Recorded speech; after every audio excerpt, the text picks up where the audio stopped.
There's a meeting that happens every 4 years. You have never seen it. No camera has ever been inside. In a hotel conference room somewhere in Europe, the heads of the world's most powerful football federations sit around a table. They talk about money. They talk about television rights. They talk about sponsorship deals worth more than small countries. But in 2026, there is something else on the agenda. Something none of them want to say out loud. America.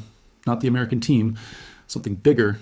Something that has kept them awake at night since FIFA gave the World Cup to the United States, Canada, and Mexico. And what they discovered in that room is about to change everything you think you know about the 2026 tournament. Let me take you back to December 2018. The United States men's national team just failed to qualify for the World Cup. Lost to Trinidad and Tobago, a game they should have won in their sleep. The program was broken. The fans were humiliated. The rest of the world laughed. And then something strange happened. Instead of panic, U.S. soccer went quiet. No dramatic press conferences. No desperate promises. Just silence. While everyone else was talking, America was building something in the dark.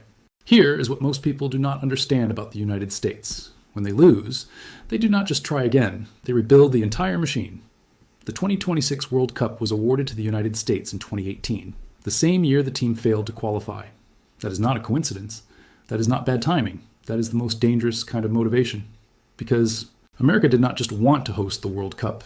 They wanted to dominate it, and they have been hiding their true plan for 8 years. The first clue came in 2020, a training facility outside Atlanta. No media, no fans, no announcements. Just $300 million and a team of scientists, data analysts, and former military performance specialists. While European clubs were spending money on players, the United States was spending money on something else: optimization. Every player in the U.S. system now has a biometric profile that tracks absolutely everything: sleep quality, muscle recovery, cognitive processing speed, stress levels. They know more about their players than the players know about themselves.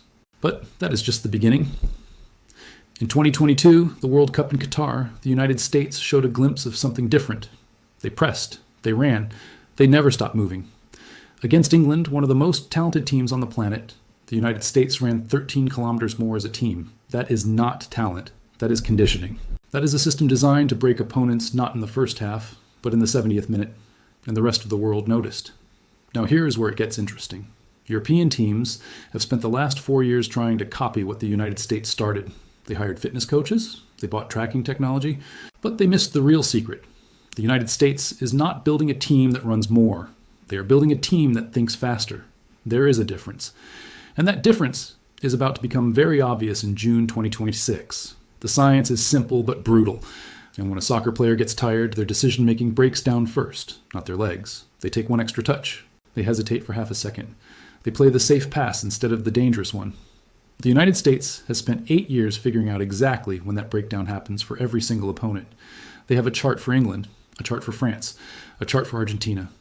They know the minute you start making mistakes before you do. That is not football. That is warfare. But wait, there is something even deeper happening. Something most analysts have completely missed. The United States has quietly changed how their young players are taught. In Europe, young players learn systems. They learn formations. They learn where to stand. In America, young players learn something else. They learn to read the game like a quarterback reads a defense. They are taught to see space, not positions. To see passing lanes, not assignments. To see the third move ahead, not just the next pass. This sounds abstract until you watch the current generation of American players. Christian Pulisic, Weston McKennie, Tyler Adams, Reyna. These are not traditional soccer robots. They are improvisers. They are problem solvers. They were trained to make decisions, not follow instructions. And in a tournament where most teams will be exhausted by the knockout rounds, that ability to think clearly under fatigue is worth more than any superstar. Here's the part that makes European federations nervous. The United States is hosting the World Cup on home soil. That means 26 days of travel, 26 days of different stadiums, 26 days of crowds that will be overwhelmingly against every team that is not America. But the real advantage is not the fans. It is the recovery. European teams will be sleeping in hotels. The United States team will be sleeping in their own beds. They will eat food they recognize. They will see their families. That matters more than any tactical analysis. There's a study from the 2018 World Cup. Teams that traveled more than 500 kilometers between matches had a 14% drop in high-intensity running. The United States will travel less than any other team in the tournament. Their group stage is in Los Angeles, Seattle, and San Francisco. 3 cities on the same coast. 3 flights under 2 hours. Meanwhile, a team like Brazil could be flying from Miami to Boston to Dallas. That is fatigue. That is a competitive advantage that FIFA cannot regulate. But the hidden truth is even stranger. The United States has been stockpiling dual nationals for 8 years. Players born in Germany to American parents, players born in England who qualify through grandparents, players who grew up in European academies but chose the United States because they saw something coming. The US now has more players in top European leagues than ever before. Not because American players suddenly got more talented, because they were recruited, systematically, quietly, with a long-term plan that European clubs did not see coming. Think about that for a second. While the rest of the world was fighting over the same 15-year-old prodigies, the United States was building relationships with teenagers who were good but not great, players who would develop late, players who would peak after 25, players who would be ready exactly in 2026. That is not luck, that is a betting strategy. And it is about to pay off. Now, let me tell you about the thing that European scouts are terrified to admit. The United States has a goalkeeper problem. Everyone knows it.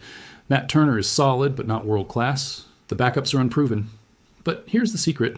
The United States does not need a world-class goalkeeper for the system they are about to play. They are going to concede shots from distance. They are going to allow teams to shoot from outside the box, because the data shows that shots from outside the box convert at less than 3%.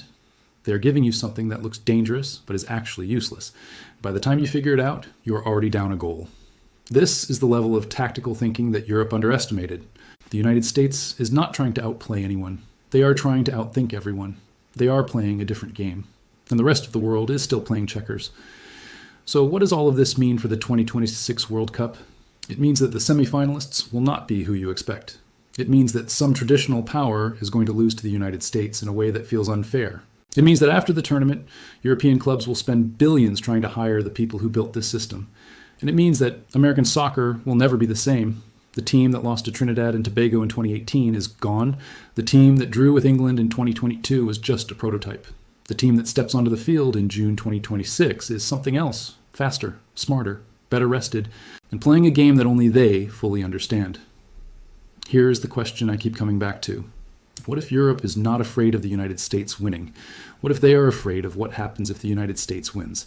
Because a World Cup victory on home soil does not just change a program. It changes a country. It changes how the world sees American soccer. It changes how American athletes choose football over basketball or baseball. And once that door opens, it might never close again. Europe has had 100 years to build their football culture. The United States has had about 20, and they are already this close. That is not scary, and that is terrifying. The 2026 World Cup is not about whether the United States can win. It is about whether the rest of the world can stop them from changing everything.